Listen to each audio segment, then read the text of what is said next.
Əslində mən burada izləyicilərimizlə də bölüşüm, sizlə də bölüşüm. Biz o vaxt 2015-ci ildə ailə quranda deməli Fuad bəylə biz oturduq elə, biz ikimiz də orada yaşamaq istəmirdik. Həqiqətən istəmirdik. Biz Əhmədidə qalırdıq.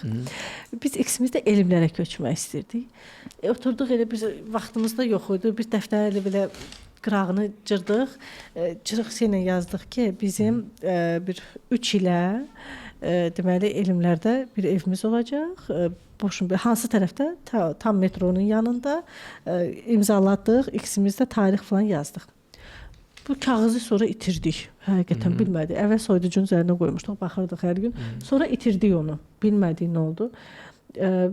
Bir dəfə mən onu tapdım evdən köçəndə. Həqiqətən biz 3 ilə həqiqətən 3 ilə artıq biz ev almışdıq deyilən yerdən.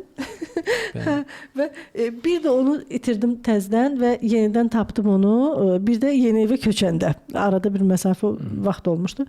Və onu mən görəndə mən də Fuad bəy də belə təəccüb içində idik. Eləmişdik və unutmuşduq onu ümumiyyətlə. Amma bilirsiniz necədir? Orada elə bil ki, onu istəməlisən. Yəni o sənə misal indi mən onu oturub yaza bilmirəm. İndi bax mən niyə onu yaza bilmirəm? Axı mən indidə bir başqa mənzil istəyirəm. İndi yaza bilməməyimin səbəbi nədir onda? Bu səfər o zaman belə eləyin. Çünkilərinizi yazın. Mən bu şey istəyirəm çünki nə qədər çox səbəb yazsaz, o qədər daha çox o şeyi istəyəcəksiniz, daha çox o şeyi özünüzə çəkərsiniz. Çünki bizim bir şey, baxın, ikinci, üçüncü telefonu hər kəs istəyər. Ən son model telefonu istəyirəm deyənlər də çoxdur. İkinci telefonum olsun, telefonumu dəyişmək istəyirəm deyirlər. Amma bu istəklər elə uzun müddət qalır, ya almırlar, ya heç nə olmur. Amma deyək ki, telefonumuz düşdü, qırıldı. Biz 1-2 gün içində özümüzə artıq bir yeni telefon alacağıq. Niyə? Çünki orada ehtiyac var. Doğru, ehtiyacı gedəcək. Ona görə bir şey də istəyirəm deyirik, amma görürsünüz bir şey olmursa, demək ki, ya həqiqətən o şeyi istəmirik şuural səviyyəsində, ya da hələ ki tam ehtiyacımız deyil. Ya da nə üçün istədiyimizi şuurlu şəkildə bilmirik. Ona görə oturub yazanda ki, mən bu şey istəyirəm çünki nə qədər 50 dənə səbəb yazsaz, əmin olun ki, o daha tez olacaq. Nə üçün istədiyimi şuurlu şəkildə bilməmək nə deməkdir? Bax, bu nədir? Bu nə sözdür? Bu sözdən girsək çox geniş asılacaq, amma biraz bunu deyim ki, bəzən biz istəyən insan olmağı istəyirik. Misal üçün mən özüm elə haqqımda deyim, kənara gedim. Bayaq başlamamış nə dedim? Dedim mənim bir maşın arzum var, amma deyəsən mən o maşını heç istəmirəm. Çünki o maşını istəyən insan bir onun motoruna baxar falan, neçə gücdədir, nədir, nə deyil. Amma uşaqlıqdan mən o maşını arzulayıram. Bəzən də görürük ki, biz sadəcə arzulayan insan olmağı arzulayırıq və yaxud da ki, bizdə həmişə görmüşük kimlərsə nəsə istəyir və biz də istəyən insan oluruq bəzən.